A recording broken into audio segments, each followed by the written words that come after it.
Ryan stepped into a Sunoco gas station, his eyes fixed on the coolers in the back as the automatic door slid open before him. The place was clean, but small and cluttered. Shelves laden with assorted junk food crowded the checkerboard linoleum floor.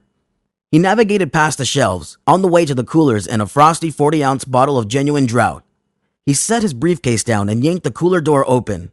A puff of chilly mist swirled out. Bracing his hip against the door to keep it from shutting, he reached for the bottle and clasped its neck.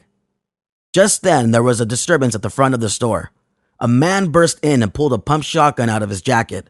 With gun in both hands, he raised it to the panicked cashier's face. "This is a robbery!" The man shouted, racking his shotgun. An unused round spun out and clattered against the floor. Ryan stuffed the bottle into his pocket and turned in place. When the cooler door shut behind him, the robber leapt in surprise at the sound. "Where'd you come from?" the robber demanded. Ryan looked at him with the face chiseled from ice. Without taking his eyes off the robber, he bent down to pick up his briefcase. "Hey man, don't fuck around!" the robber shouted. His eyes flew from Ryan to the briefcase. "What's in the briefcase?" "Your grandmother's panties," Ryan scowled as he started for the exit. "Hey, stop!" the robber screamed, aiming his gun high on Ryan's chest. Thick beads of sweat poured down the robber's forehead. Ryan halted in his tracks. "Don't you move! I'm in control here!" The robber pumped his gun and a second red shell flicked out. Ryan watched the shell rattle on the floor. "Here's some advice," he said. "If you keep threatening people like that, you won't have any ammo left in your gun to back your threats up." The robber watched him intently, his body heaving up and down as he took nervous breaths through his mouth. "Now, are you really gonna hold up this store?" he asked, this time laying the sarcasm on thick. The robber pumped his gun again. "You cooperate or I'll kill you." "You're gonna shoot me?" he mocked him, drawing nearer. "Shoot me. Go ahead."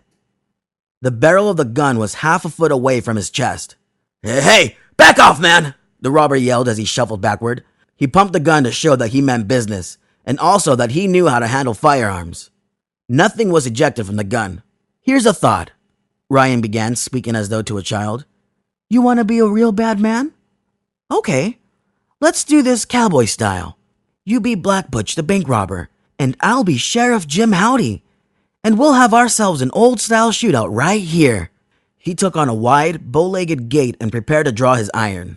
"Don't play around, man! This is a robbery!" The robber went as though to pump his gun, hesitated for a moment, then did it anyway. No. You're holding a gun to my face means we're having a shootout." Ryan pantomimed a fierce grimace that was more comical than intimidating. "Now get ready, because I'm ready. And it wouldn't be right to shoot a man who's not ready for a gunfight." Comprehension glimmered in the robber's eyes. "Just shoot when you see me draw, like in the movies," Ryan said. "On 3. Ready? 1, 2. On a generous count of 3, Ryan slung his gun out of his right pocket. The robber's gun answered fractions of a second later with the hollow clicks of an empty barrel. Confusion and disbelief reflected in the robber's face as his gaze flew to Ryan, to Ryan's gun, to the shotgun in his own hands, then back to Ryan again. Ryan smiled.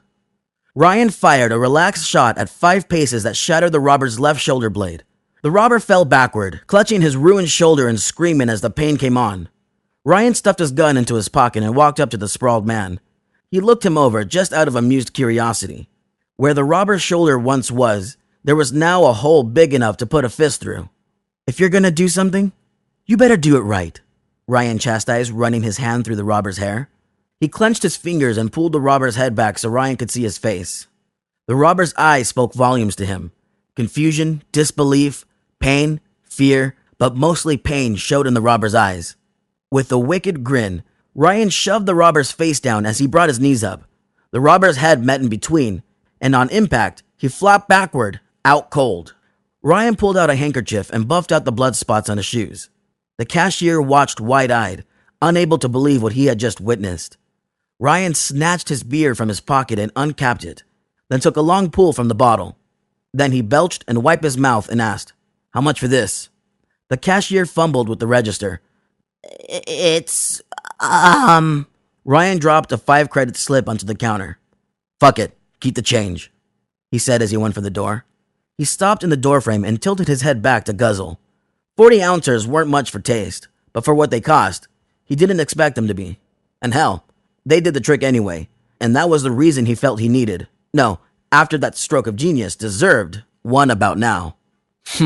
He grunted under his breath, looking back at the man sprawled out on the floor. Rookie.